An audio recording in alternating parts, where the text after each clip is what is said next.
Well, howdy folks, it's Matthew, your friendly neighborhood technician, making another video for you out of the Boise, Idaho area.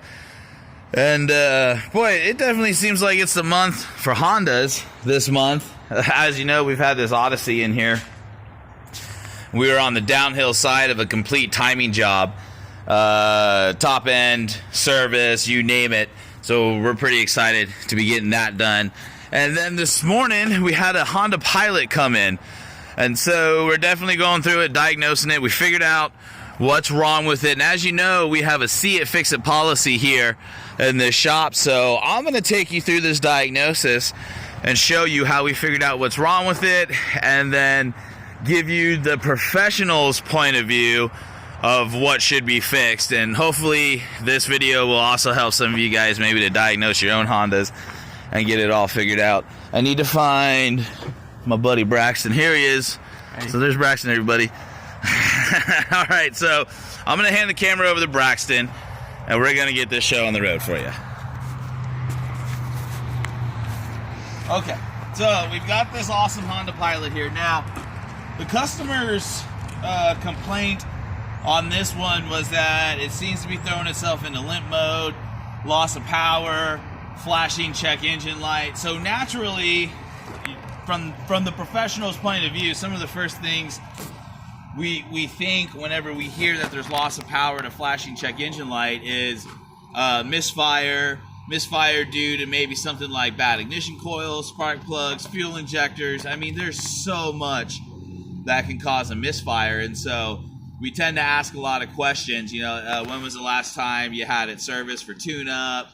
You know, stuff like that. So some of the history that I got on this one was that the ignition coils and the spark plugs had already been changed out and other stuff like that. And the owner really felt like it might have been a computer issue or something like that. So with that information, we went ahead and went to work and started to diagnose it. Now, the first step ultimately in that process is to see what the check engine light, aka the computer, is communicating to us. So I'm going to go grab the keys. I've got my computer there. I believe the keys are on.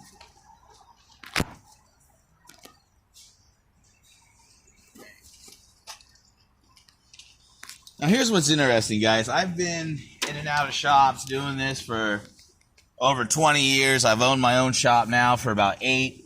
And when it comes to computer diagnosis, I don't use anything more than the Zurich ZR13. I've had this thing probably for, oh gosh, I'm going to say about 7 or 8 years now, actually. And it's worked great. It's quite simple. And I've absolutely been able to get away without having to invest too much into one of those big $5,000 Snap-on computers. Okay. So let's see what our computer is telling us here.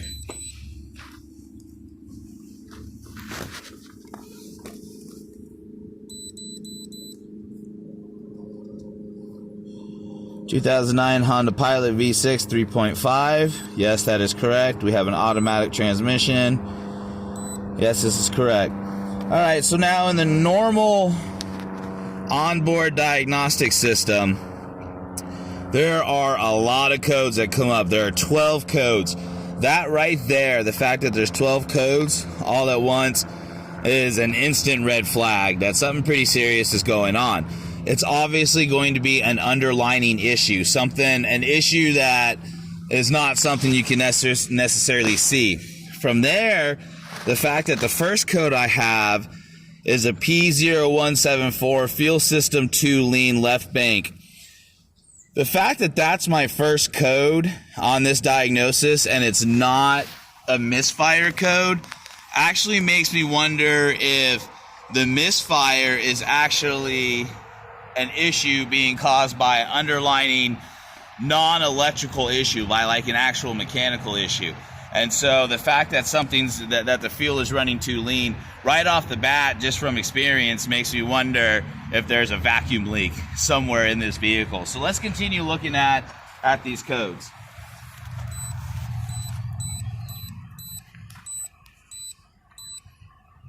And I mean, this computer alone already tells you vacuum leaks, clogged fuel filter, faulty fuel pump.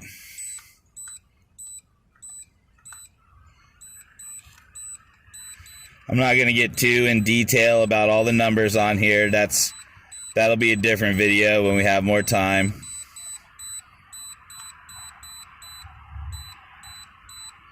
Now next we have fuel system 2 lean. Then from there we have valve pause system, VPS. That's basically the timing system, the variable valve system. So that's more than likely going to be triggered by the misfire. So I really don't think we have any issues there.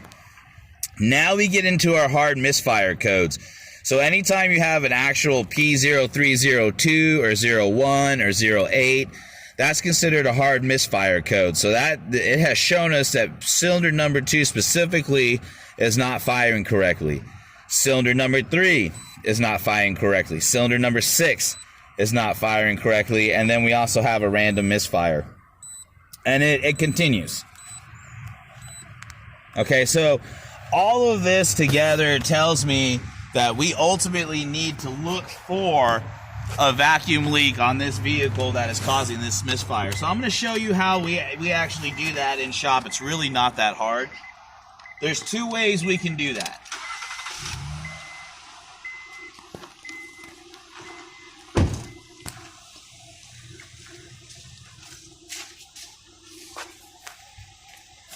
Okay. Obviously, you have a vacuum gauge, and the vacuum gauge you can hook up, and it'll tell you based off of these numbers and all this awesome stuff that you have here, whether or not you have a bad timing or you have a vacuum leak. Then from there, we do an actual physical mechanical inspection. Now, I can already hear the vacuum leak on this engine, but watch this. So I'm going to take a combustible, right? What is a vacuum? Suction, sucks in, right? So what is a vacuum leak? A vacuum leak is not a leak that releases anything. A vacuum leak is a leak that actually sucks in, okay? So if we have a vacuum leak around a cylinder that's sucking in too much air, then more than likely it's going to suck in any combustible that you spray around it, and at that point it will change the way the engine runs. So this is the ultimate final step in how we prove we have an intake leak. All right, now pay attention.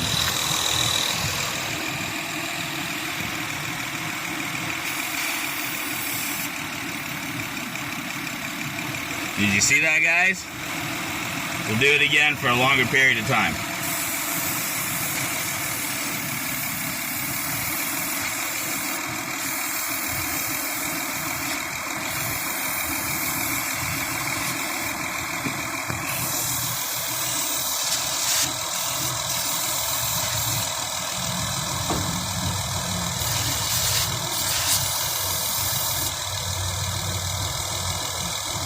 So I don't know if the camera picked it up,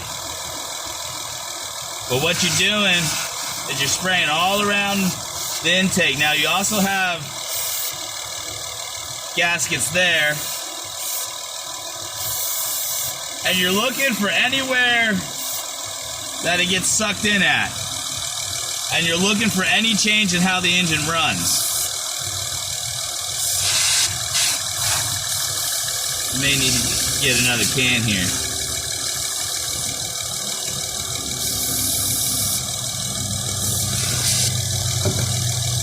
Sometimes you have to stop and reset. So we know, as you saw in the beginning part, we've got a vacuum leak down here. And so I'll show you what gaskets are down in there.